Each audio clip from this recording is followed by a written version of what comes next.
On Truth Be Told, we've talked about past lives and we've talked about ancient Egypt, but I'm not for sure if we've ever talked about the two together.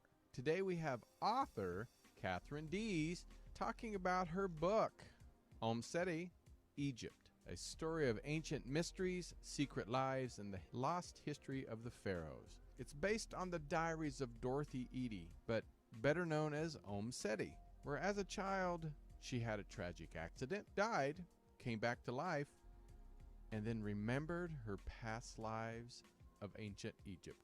And her past lives led Egyptologists to new discoveries. So I'm Tony Sweet with Truth Be Told. Please welcome to the Truth Be Told studios for the first time, the amazing Catherine Dees. Miss Catherine! Howdy, Tony. How are you? I'm very well, thank you. Nice to see you in Egypt. I know, right? I said, woo, it's hot in here. But I have my spray bottle to keep the moisture going. Well, thank you for being here. This is a topic that we've never actually touched on before, so I'm excited to have you on the show. And like I said, we've talked to many Egyptologists, and we've talked to many people in past lives, but we've never really connected the two together. So, first of all, you wrote this amazing book about an amazing lady. This is not a nonfiction made-up story. This was actually a true story, right? This was Omm Sety. And can you tell us who this lady was and how you got started in your research and search to create this book? Yes, indeed. It was sort of a windy path.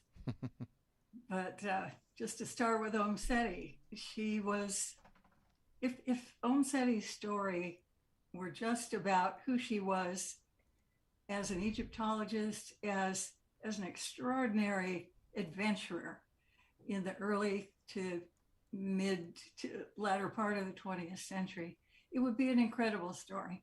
If it didn't have the dramatic paranormal aspect to it.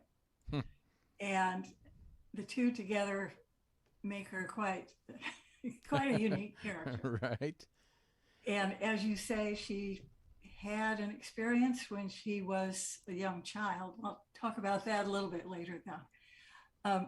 I had heard about Omm Sety. I'd read about her earlier. I'd been to Egypt a few times before I met the man who had been her confidant for 25 years in Egypt, and with whom she shared her extraordinary paranormal experiences as well as her deep knowledge of Egyptology, because she was a brilliant woman, Right.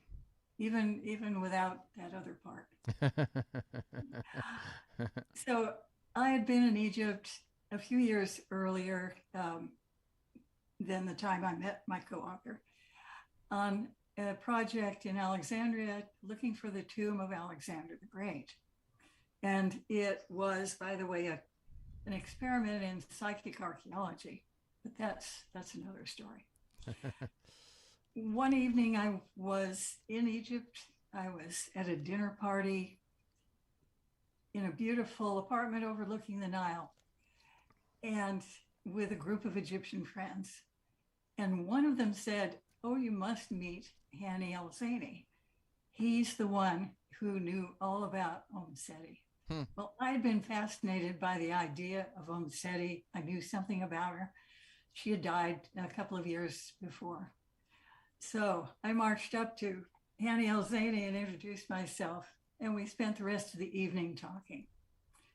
And we became good friends. I was invited to tea the next day with his wife, and he played me a couple of cassette tapes of his conversations with Omm Sety. And they were stunning. The voice of this woman talking about the past. And in one of the tapes, she was talking about where Nefertiti's lost tomb could be found. And it wasn't any place that people were looking. And she was fairly specific. And she had her reasons for being sure. Right. So I'll tell you a little bit about Hani El-Zany and what brought him to be a partner in inquiry with Omm Sety. And he was a man of science. He had grown up to be a chemist. He had risen very high in the Egyptian sugar industry, which was like General Motors in the US, big time. And at the time of the revolution in 1952, all of the European ownership was done away with, and he was brought in to be director of this enormous and far-flung industry, the first native Egyptian. He also happened to be an amateur Egyptologist. And the main distilleries of the sugar company happened to have been planted on the major archaeological working sites all over Egypt. So he's a Renaissance man, right. And here's his opportunity to explore all sides of himself. So one day he went to investigate the new digs at Abydos, which was not far from Nag Hammadi. And he met this so-called crazy Englishwoman that people were talking about. And he found her to be not crazy at all. She was bright, she was funny, and she knew an awful lot about Abydos, the ruined temple that she was helping to restore, and all things ancient Egypt. Wow. And they formed a bond that lasted for 25 years until her death.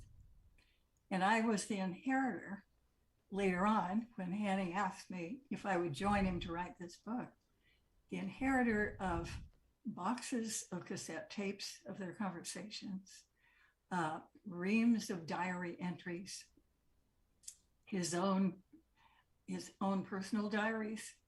I was the novelist brought in to string it all together and make it into the story it needed to be.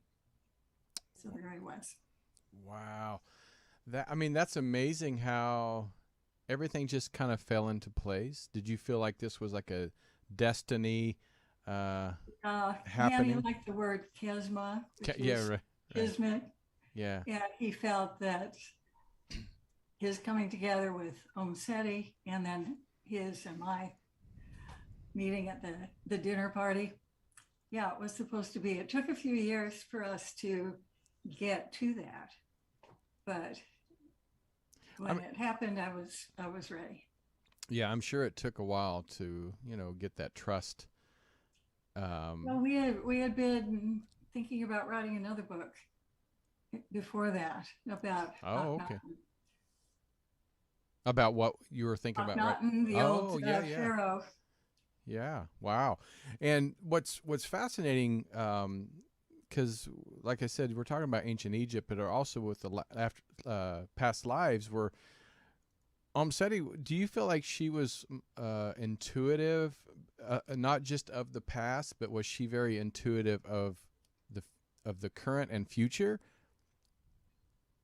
I'm not quite sure how I would interpret intuitive. Her mind went in all directions. She was an artistic person. Right. So she had, a lot going on right on all sides of her brain. She was someone who didn't like the idea of all of these Nefertitis and Hatshepsuts and Cleopatras wandering around. Even though here she was, someone who had vivid memories of a past with a pharaoh, for heaven's sakes. Right. But she herself had been a humble young priestess in the temple. But she was so sharp in figuring out motivations and discounting things that didn't make sense to her.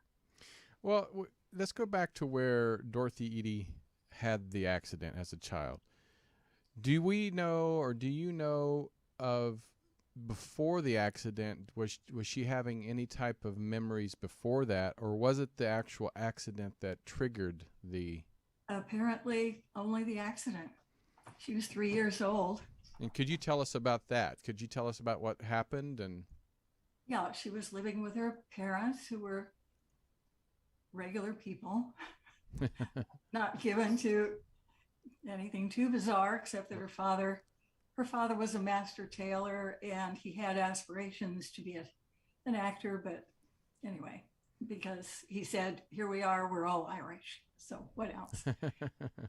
So 3 years old, she falls down a flight of stairs at the family apartment and appears to die. And the doctor was called for. He examined her, said, I'm sorry, she is gone. And they took her upstairs to her room. The doctor went off to prepare the death certificate and bring a nurse to prepare the body. And when they returned, the little girl was sitting up in her bed eating candy. And what she said later in her life, when she was Omm Sety and not Dorothy, she said, all I know is that when I woke up, something had jiggled my head and I was not the same little kid. so pretty much Dorothy did die that day. She appeared to have died. What she was when she woke up was an altered consciousness. And she didn't know what it was, but she started having dreams almost immediately of a beautiful place with gardens and pillars. 3 years old, she didn't know what that was. Right. It's hard to kind of. But she kept telling her parents, I want to go home, because that was home. Right. Wow. Because her parents, being regular people, hoped that it would just, she'd grow out of it. It was just a spell, but it just got worse until they took her to the British Museum on a little outing that should have been very boring for the little girl. But as soon as they got to the Egyptian section, she just fell apart. She ran around hugging the legs of the statues and putting her little face against the glass. And her parents didn't want a scene, so they tried to remove her, and she wouldn't go. She said, I want to stay here. These are my people. Wow. Speaking of the gods. So, well, it just, got worse. So because this was about age 10 is when they went to the. Not yet. Not yet. She was only 4 or 5. And then shortly after that, her father brought home a magazine, exploration magazine, with photographs. And she saw a photograph of the Abydos temple, the Seti temple, and was very upset because it was all ruined. But she knew that place. And then he turned the page, and there was a photograph of the pharaoh Seti. And she knew him too. Well, we don't know if that's exactly the reconstruction, but that's definitely his mummified body. If you had to be a mummy, I think that's a pretty good way to look. Right? It looks better than some people I know. One of the better looking ones. Right? Well, at age 10, she was playing hooky after, I guess, when she went to the museum. I'm sure that kind of really perked her interest. And she started skipping school. And she met somebody very significant that kind of, could you tell us about that? She did. One day, the great Dr. Budge, who was the preeminent Egyptologist of the time and the director of the Egyptian section, he had noticed her. So this time he came up to her and he said, why aren't you in school, little lady? And she said, because school doesn't teach me what I want to know. And he said, well, what would that be, pray tell? She said, hieroglyphs. There's Dr. Budge. He was a very short, very plump, very eccentric, brilliant man. He was fascinated by this little girl, and he said, well, I could teach you. So he took her under his wing, and on the promise that she would go to school, but come after school. Hmm. And for a period of time, I don't know how long, a year, 2 years, they would have these sessions. He would teach her hieroglyphs and send her home with um,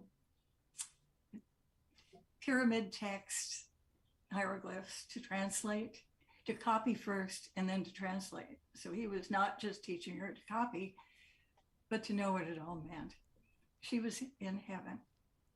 So did she know any type of No, hieroglyphs before? No. no, not a thing. No, they were all there in the museum. But how did this man how did he get so fascinated with actually teaching this young lady? Because she was so darn bright and so insistent that she must learn this. He just, I think, was charmed. Yeah, yeah. Well, that's great. I mean, we always have one or two people in our life that changes our direction. So, It's big time. And so he also warned her about something. Well, he happened to have been an expert on Egyptian magic. And little Dorothy was quite intrigued by the whole concept because she said she had an uncle who didn't say very nice things and she wanted to basically get rid of him. Oh. And Dr. Dodge said, no, no, no. Let's not do that. You're not one to learn magic. And at this time, she's not had a chance to visit Egypt yet, correct? No, but she knows she's going to, and she knows that she's going to move heaven and earth to get there. To get there. Yeah. Well, and then, so this is where I say the kind of intuitive for me that, where she had a visitation. She did. At age 14. Tell us about that. It was during the war, World War I, and a lot of the children from London were sent off to the countryside because of safety. And so she went to live with her grandmother. And when she was 14, she had a visitor. She woke up in the night with a presence. And it should have been a frightening presence, but she said later it wasn't. But it appeared to be a mummy standing over her bed with eyes that looked haunted, if you will, of course, but that looked desperate. And he was silent. He reached toward her and touched her nightgown. And then she found herself screaming, and he disappeared.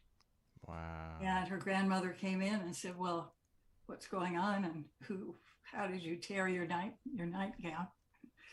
Oh, nothing. But she really wasn't afraid because she knew it was Sety. So she was scared, but Sort of scared, but kind of more startled than yeah. But she knew that this was someone that she knew. She did. Wow. And he looked really upset, like he had just broken out of the crypt. So was this a beginning of contacts, or was this like kind of the door opened and now he visited her often, or is this? No, it was a one time for many, many years. But she was on her personal crusade to read every book she could about ancient Egypt and to continue her studies. And she was so sorry to be away from Dr. Budge. They corresponded constantly. And she had training in art. And so she was doing that. And then after the war, her father's business dried up. Like master tailors weren't in great, after the war. Right. And he had dreams of starting a movie house for the new silent movies. And he did that. And for the intermissions, he had little Dorothy singing and dancing. And she organized a play based on the lamentations of Isis and Nephthys. Oh my gosh. grieving over the death of Osiris and begging him to come back. And she organized it with all the little people around Bristol, little children, and put on this play. And this was also a time when a lot of incredible Egyptological work was being done. So Right. people were fascinated. So it wasn't all that strange, but she played the role of Isis. I mean, that's really kind of beyond her years anyway. Most kids that age, they want to do what's current, or they don't want to talk about doing Egypt and playing ISIS and all that stuff. No, she wasn't like other girls. Right, at all. At No, all. and she didn't want to get married because she said later, I had seen the best. And all the boys who were wanting to marry me just didn't live up to it. Yeah, like so she had this fantasy. So far, it was kind of a fantasy. Right. Well, until she met a certain Egyptian graduate student. I was going to say until she met somebody. What now was the graduate student in London. London, okay. She went to London to work with a newspaper, and it was a newspaper that was working for Egyptian independence from England, because she was a real partisan now, right. All in favor of Egypt, not so happy with the Brits. Right. And so how did they meet? Was it at a basically at a sort of a political rally? Oh, okay. Where they were marching in front of Parliament. And he found her quite intriguing. And she really was a good-looking young woman. Yeah, I showed that earlier. Yeah. This is a picture of her, and she was a beautiful lady. And very, very blonde, very blue-eyed, and nothing like this Egyptian young man's, girls back home. And so they almost immediately got engaged. And whatever Dorothy's motives were, it was a way to get herself to Egypt. And that's what happened.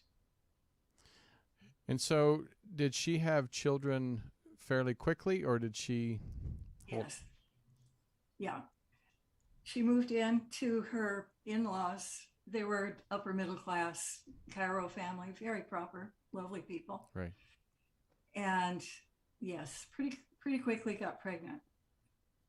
But something was happening about the same time. She started to have a visitor.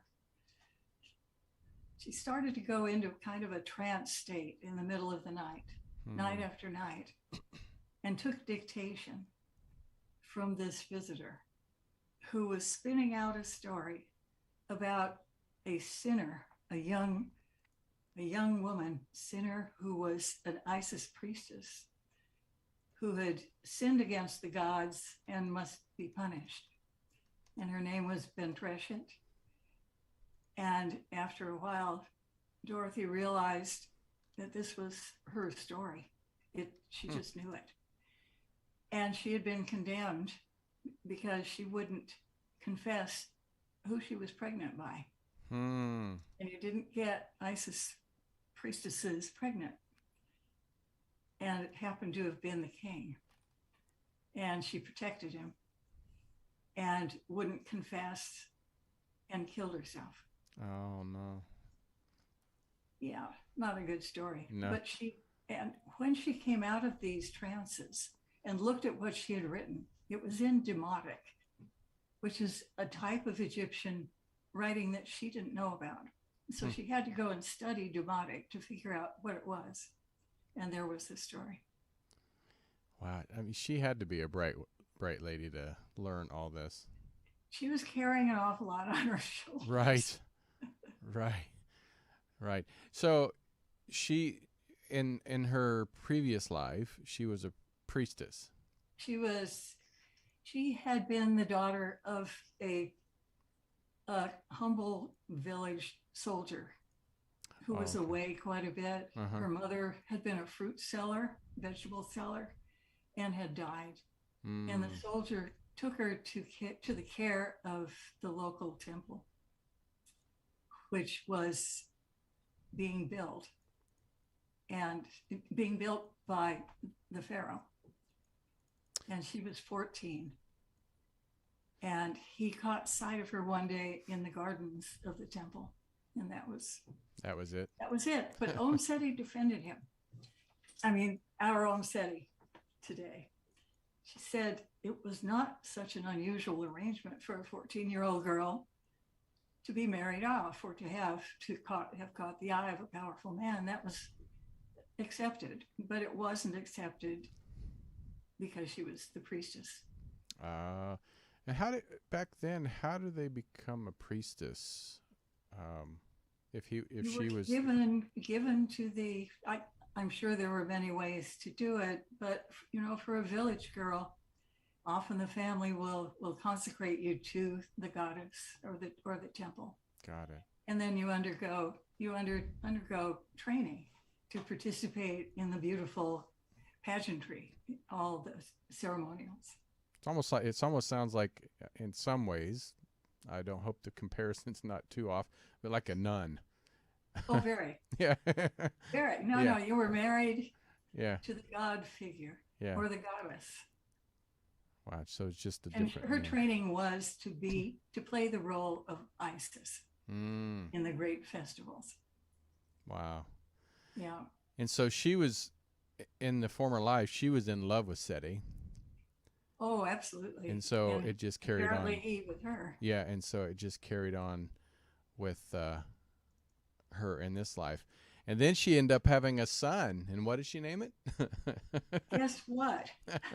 In-laws were really perplexed when she said what she wanted to name her little boy, Seti. And they went round and round about it, and finally they capitulated because she was Dorothy. Hmm. Yeah, I was going to say back then, I'm sure still, ancient Egypt gods, probably they didn't want to name their children after a pharaoh, maybe. I don't know. Now they probably wouldn't even care. Maybe they do. I don't know. Now they do, if there are Ramses running around today. Right. Right. There are.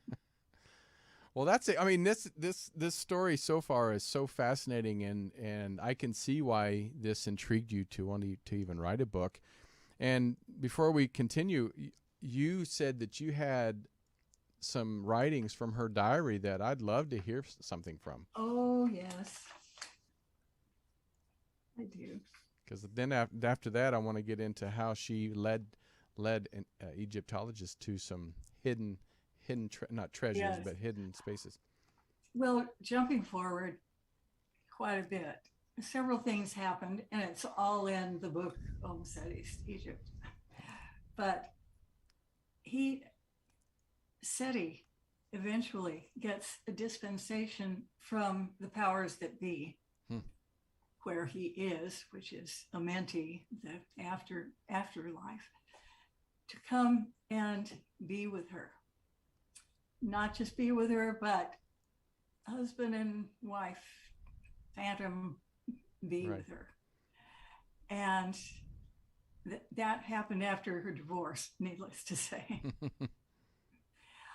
And he came every night for 4 years while she was working on the Giza Plateau with Selim Hassan, the great Egyptologist at the pyramids. So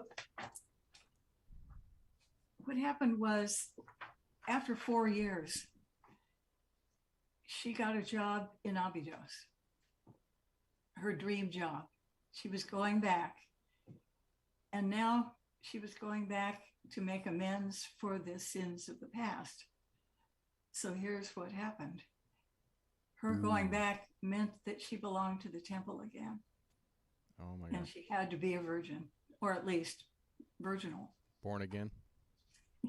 They just couldn't continue as they were. Right. So this is the last night of their intimacy before she left for Abydos. Here she's saying, Seti stayed with me all night and made love to me in a surpassing way. That was the last night that we ever made love together, and it was the sweetest. And then Seti said he intended to come to her in Abydos, but not as lovers. And however, he couldn't forego the clasp of her arms. And then she continues, oh, he says, this will, oh no, Omm Sety said, this will be a temptation, I said. And he replied, if there is no temptation, there is no test. Help me to be strong and do not weep. I said, why should I be forbidden to you? I am going to Abydos to help restore the temple, not as a priestess. And you know well enough that I am not a virgin.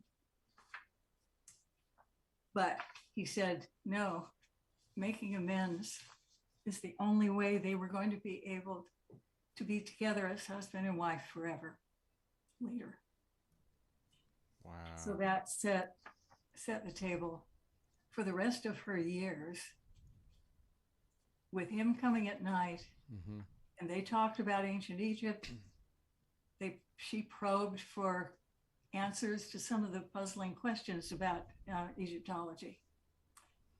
And there were many. Well, I mean, we've talked a lot about Seti, and through Ten Commandments, and many movie versions. We've heard of Ramses, we've heard of Isis, we've heard of Cleopatra, and we've heard of Seti, but a lot of people really are not real familiar who Seti was, and I don't know, is there Seti 1, 2, 3, 4, 5, 6, 7, 8, 9, 10? So could you kind of give us a rundown who Seti was? Sure. I think we need to go back to the dynasty previous. Okay. To the 18th dynasty, which ended with the revolutionary kingship of Akhenaten and Nefertiti. And Akhenaten, I think most people are aware, closed all of the temples, got rid of the ancient worship, became the one through whom the one God spoke. Only through me, he would say, which is kind of familiar. Right. And in a way, he destroyed much of what had made Egypt great. He was a dreamer, probably a brilliant one, but distracted by his visions. And so the empire started to fray at the edges. And by the time he died, a great deal of reconstruction had to be done. And there was a series of generals who became heads of Egypt. And the final one appointed his leading captain, who was named Ramses, to be the next pharaoh. And that's how the 18th dynasty started, the 19th.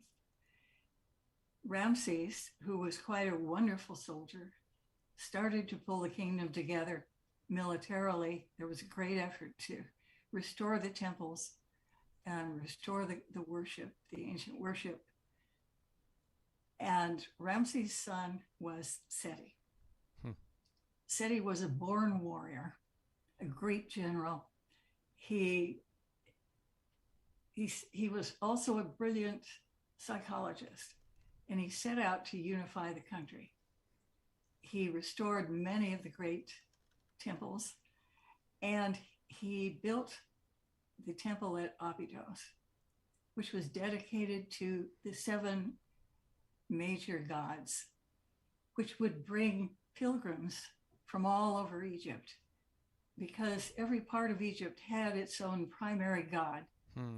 He was the unifier, and this is that beautiful temple. It's a beautiful temple, but what's funny is if you think about Egypt and how it's portrayed in a lot of the pyramids, it's not like grandioso. I mean, but I've never been there. I've never been there, so I can't say what's inside. It's not Rococo. Right. It could be built today. Inside, it has an atmosphere that is so thick you could You can feel it. Hmm. Of thoughts embedded in the stones, in the pillars. Oh, that's a great way to put it. There's a grand statue of Sekhmet, the goddess, the lion-headed goddess that is a protector of women and a healer. And a friend of Hanny's was there who was a devotee of Sekhmet. And she took a photograph of the statue. She took several. And when she developed them, there was an ethereal presence leaning out of the torso of Sekhmet. And it appeared to have the profile of a cat with the right hand, the right paw raised as if in blessing. And it was a heck of a photograph. And I wanted to put it in our book because it was so obviously, a good one. And Hanny had it tested and it was authentic. Oh my gosh. Unfortunately, I guess I didn't tell Hanny how much the photo meant to me because he sold it to a Japanese publisher while I was working on the book. So oh my gosh. So you we couldn't didn't use get it. that one. Anyway, Oh, it was that's too bad. Well, tell me what this temple, because I'm gonna get after this question into Omm Sety's first visit to Egypt. We haven't talked about that yet, but what was it like in her time in the 18th dynasty of the terrain? Because we know it as desert. We know as pretty much dead and just rock and sand. What was it like at that time? I can't tell you for sure, but I think it was still sand. Oh, okay. I didn't There know. were gardens, there were canals, Yeah. and Seti built his temple on a canal. So there was water accessible. And certainly with the Nile flooding every year, there was plenty of water to have a garden. And the Egyptians loved their gardens. I bet. Probably more so because there was so much desert. Right. And the temples always had beautiful gardens and wells and ponds. And on the roof of some of the temples would be these star pools where the priests would use them as mirrors to observe the motion of the stars. Oh my gosh. I couldn't even imagine being back then and just being able to see what it was like to live at that time. Magic had everything to do with life in ancient Egypt. Oh, I'm sure. And I bet you the first time Omm Sety visited Egypt, and I'm sure it was just like feeling at home. And was it this temple that wasn't discovered yet? No, this one was known, but it was in ruins. Oh, got it. It had no roof. Most of the roof was missing. Sand had filled up the corridors. Yeah. And she was there to make it the way it was, the way she remembered it. Oh, wonderful. Did she talk about her first time to visit Egypt? Yes, that was when she arrived by plane to get married to her husband. And the moment her feet touched the tarmac, she got down on the ground and kissed it and gave loud thanks to Isis. Oh my gosh. And her husband didn't quite know what to do. Wow. And I mean, I wish I could have seen her face for the first time, and I wish they could have caught that on camera. But unfortunately, they didn't have the the means back then like they do now. Well, let's talk about this. What was some of the discoveries that she helped Egyptologists find? Because I know, didn't she kind of know some locations of things that weren't quite discovered yet, or no? Yeah. Well, when she went to Abydos, to Abydos. be to help with the organization of the thousands of fragments of stone that had paintings on them. And she was such a good artist, and she had, by that time, 20 years of experience in working archaeological sites and recording and putting together, the vast puzzles. So she arrived expecting to have this wonderful challenge. And walking around with the director of the archaeology there, she identified exactly where the original garden had been. Oh my gosh. Which maybe wouldn't have been a big mystery, but she identified where the rows of trees were and the particular trees and where a well was. And she was quite certain. Of course, by this time, at this point, nobody knew about her secret life. She was just this quite talented, quite unusual Englishwoman. And actually, the first woman ever to be hired by the Egyptian Archaeological. Oh my gosh. That's big. Yeah. She was a trailblazer for so many reasons. So she identified, she said, well, I'm quite sure this will be a good place to dig. not intruding, still being humble because of her position, but seeming to know. And so the diggers dug, and they came up with roots from trees that were exactly where she said. And they found a well that they hadn't found before, and it had fresh water still in it. When she came to actually working with the temple and its layout, she remembered where many of the rooms were that hadn't been discovered yet. And she wrote an extraordinary book with my co-author, Hanny, that I would highly recommend. It's hard to find. It might cost $400. Oh my gosh. Wow. It's out of print. If you can ever put your hands on it and you're interested. Here, let me put a single shot on that. Wow, look at that. Abydos. This is everything about how she found it, what it was like when she was there, the history behind it, and all of her searches within the temple when she had it all to herself. Nobody would be there. She would just go with a flashlight all over it, touching walls, knowing that if she touched a certain place, the stone would move and there would be the room that she remembers. So she found a number of rooms like that.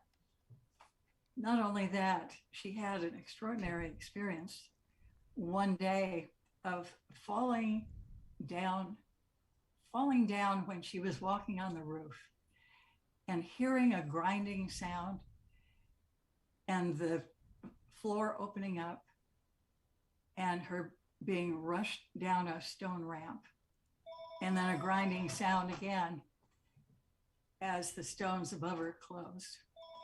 And she found herself in what appeared to be the treasury of the temple, with statues and gold things. Wow. And she doesn't know how she got out, but the next thing she knew, she was outside next to a well, and one of the gaffers, the guards, said, "What are you doing, Omm Sety? You're all covered with cobwebs and dust." And anyway, she told her director about it, and he said, "Find it again." And she couldn't find it again. So she questioned herself whether the reason that she felt that it actually happened was that she came back with something, and it was a cloth of white linen, the kind that's used to cover up the ceremonial statues. And she gave that to Hanny. And I don't know what happened to it, but she said she spent so many hours after that banging and touching stones to find, find the key that would open it again, because she saw through the chinks of light what was there. Well, I want to jump forward just a little bit about her reuniting with Sety. I mean, this gets pretty juicy. We got some conjugal intimacies and 4 years of nightmare visits or nighttime visits. I'm kind of curious to see why he decided to come back and visit her again. He had been trying to when he came that first time when she was 14. Right. He said later to her that he had been searching and searching and searching until he saw or felt her energy in the Northern Islands, as he called them. And that's when he somehow broke through and forced his way down through the layers, the levels. And then when she was married, still married before everything just went to pieces, he sent a messenger from Amenti because he was living as a king in this dream world on the other side. Right. It was allowed that he could send a messenger to bring her to him. And so she had these astral travels with the messenger and then they would have their times together. And after a while, and don't ask me exactly the mechanism for all of this,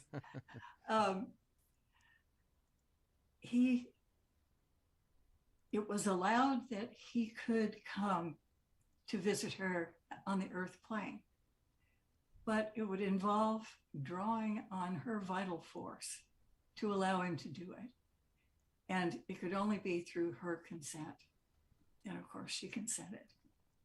And that's when the conjugal visits began on the earth plane. Wow. Yep. I know a lot of times I've talked to many, psychic mediums, intuitive, past lives. A lot of times we, in our lifetimes, we have kind of a group of people that follow us throughout our lifetimes on this planet, or on this not necessarily just planet of our existence. And every lifetime we seem to somehow, one time I'm your mother, or next time I'm your father, or next time I'm the son. And I was wondering why Sety, how come they didn't, I mean, you probably don't have the answer, but how he didn't come back in a lifetime that she was alive, that maybe so they could be in the physical world together. I think it had to do with the fact that they had sinned against the gods, and he was kind of stuck in this purgatory type state. Makes sense, yeah. And they had to work their sin out to the satisfaction of the gods. So I'm really hoping that that's what happened. So his kind of almost a punishment of not allowing him to come to the life while she was here. That was kind of a punishment. So she could, and they could both learn from their mistakes. That's sort of a simple cause and effect that probably isn't a real situation, but who knows? Who knows? I mean, we're very complex creatures. Oh, yeah, we are. Well, our time is getting away from us, and we haven't even really got started with a lot of Oh it. no, there are all the things about the magical priests who are in suspended animation waiting to come back. So let's jump ahead a little bit, and because I'm going to go over just a little bit because I have so much more to ask you, because this, oh my gosh, this is so fascinating, and people are in the chat room talking about it, and if you guys have a question for Catherine Dees, we'd love to have you ask it in the chat room, and I'll ask a couple questions from that. But I want to go to this in 1956, or actually was it 1952, when she went to the in a sacred well. And could you tell me about? I always find this stuff fascinating about this miraculous cure. Yes. When she went to work at Abydos, it was not the first time she'd been there. She had been there 4 years earlier for a very quick trip. I can't recall why. And before she went, she wore glasses to do her close work, and she had trouble with her eyes. And when she was on that little visit, she went down into the sacred structure next to the temple that's called the Osirion, which is where the body of Osiris is thought to have been buried or entombed. And there was a well, and it was a hot day, and she splashed her face with water from this well. Ever after, she didn't have to wear glasses to do close work. Just instant fix. Well, I'm looking also, I was looking here in 1956, Omm Sety gets a dream job helping restoration of the crumbling temple. And this is where she helped reconstruct to what it was when she was there, right? Is that correct? Yes.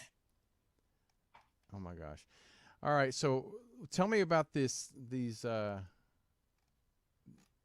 priest that you were talking about. Okay. Let's jump forward. I'm I sorry. Yeah, I know. I can't believe the time has gone so fast tonight. I was like, Let me see. This was on one of the tapes, and I was sitting all by myself with a typewriter, with my Selectric and my recorder, transcribing these cassette tapes that Annie sent me of their conversations. Right. And this is the one that just stopped me in my tracks. And here is Omm Sety saying to Hanny, "I have another story to tell you, although I have no way of verifying its truth. In one of his visits to me, His Majesty told me a very strange thing. We were talking about excavations and things still undiscovered. And he said that here in Abydos and in the mountains behind, there are tombs cut deep into the ground in which are buried certain priests. These men were learned in things that even the most educated priests did not know about. They had achieved mastery of their minds and the laws of nature. Yes. His Majesty said to me, by their magic, their Heka, they put their lives to sleep. He said that at a future time, which they had decided upon before burial, they would awake, even after many thousands of years. I asked, why should that be? Why would they do this? And he replied, to teach men the knowledge they possessed.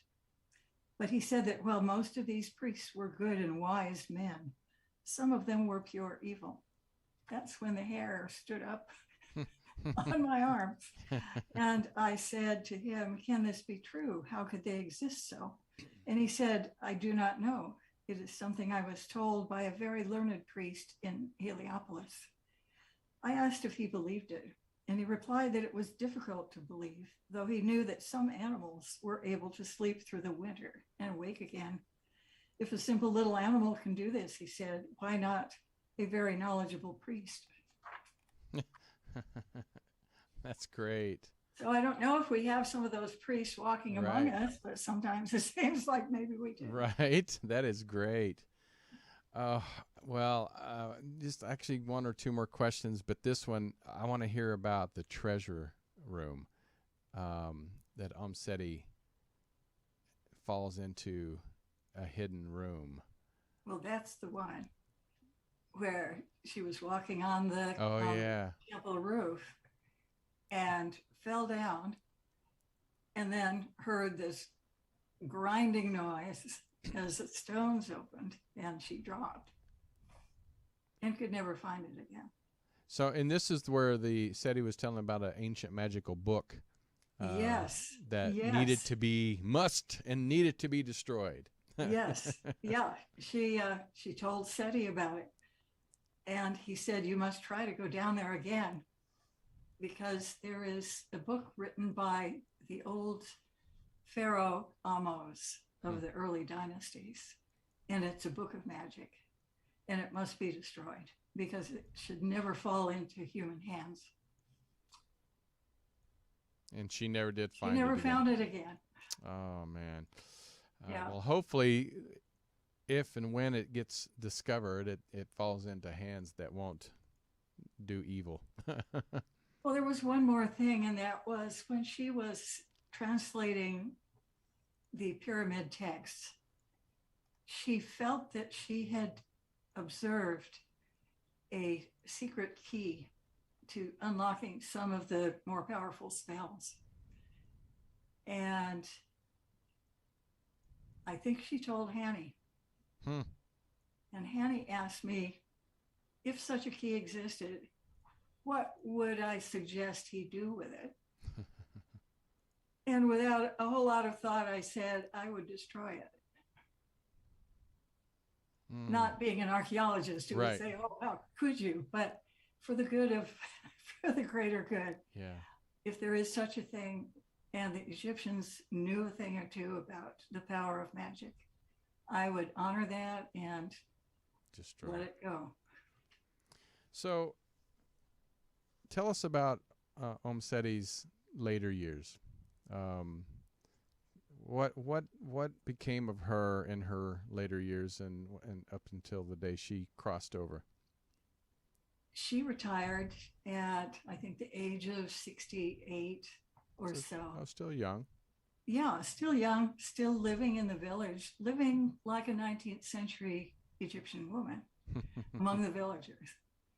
And she had become an expert on the ancient practices, folk remedies, folk practices, as well as their magic. And she was known to be a healer. Oh, okay. She helped the women in their childbirth. She knew the potions. They were all there in the ancient Egyptian writings. There were lots of medical papyrus. But she had a menagerie of animals. And one day her favorite pet goose, Sneferu, disappeared. And she had a pretty good idea that it had ended up in the cooking pot of a certain man. Uh-oh. And it wasn't long before he died a mysterious death. I heard the men were scared of her. They were scared to death. Quite sure she had worked a spell. Don't mess with Omm Sety. but Omm Sety, being a political creature, wanted the best for the village, and the village was still very much. The world had not come to the village of Abydos, and very few tourists had come. There was no road, no paved road. The ships didn't, the Nile ships didn't stop there. Right. Well, she moved heaven and earth politically to get a road built. And from then on, the tourists started to come. And Abydos started to thrive. That's great. So it was quite a win-win for everyone. I heard they have a new resort and everything. She became the tour guide. People wanted to come there. Just for her? Just for her. Because she was so captivating. She knew so much. I would have paid extra for that. Jacqueline Onassis loved Omm Sety, came there. many, many people. So what about her offspring? She had that son, Seti. She gave her son up to her husband after the divorce, knowing that she wasn't a proper mother. She just wasn't cut out for it. So they maintained some slight connection over the years, but very little.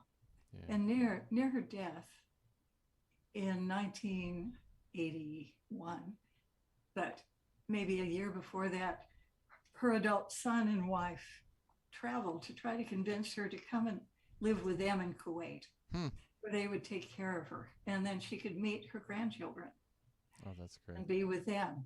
And she adamantly refused. And it was a very sad and heartbreaking situation for the people like Hanny, who wanted something good to come out of this mother-son relationship. And it just couldn't, unfortunately. Did any of her grandchildren pick up her legacy of Egyptology, or? Not that I ever heard. Yeah.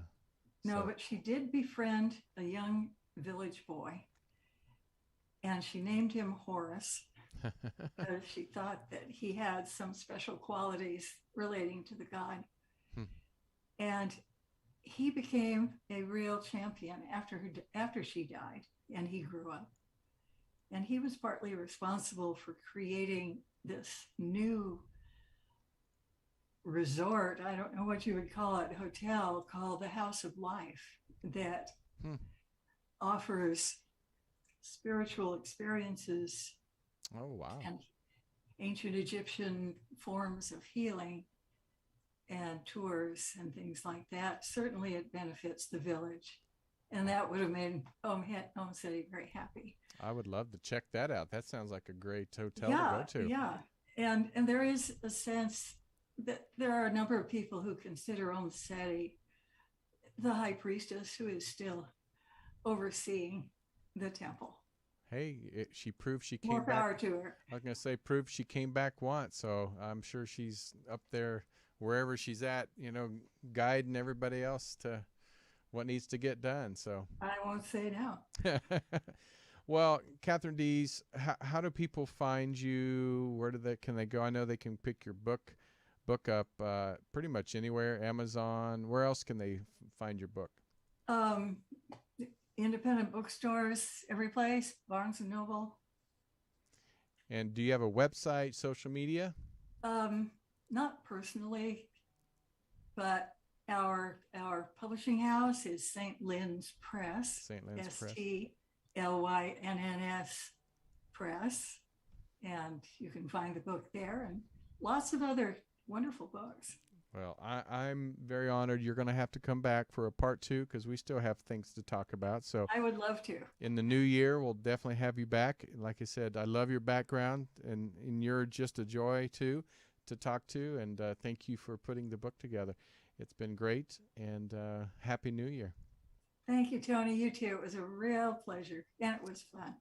And everybody out there, make sure you go out and support Catherine Dees. And it's not Rick Dees relation, I don't think. No, there's a rumor that we're related, but we're not. But please support and buy her book, and Omm Sety, keep her legacy going.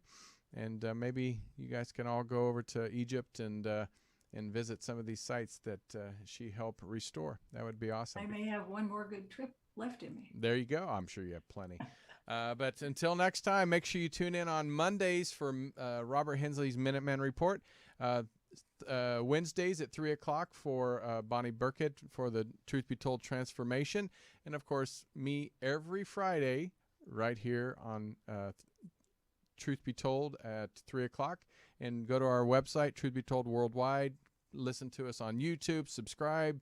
Leave a comment. We'd love to hear it. But until next time, I'm Tony Sweet, and from Catherine Dees and myself, take care. Bye-bye. This has been another episode of Truth Be Told. Thank you so much for watching. Recorded live at UBN Go Studios in Burbank, California. Join us on social media.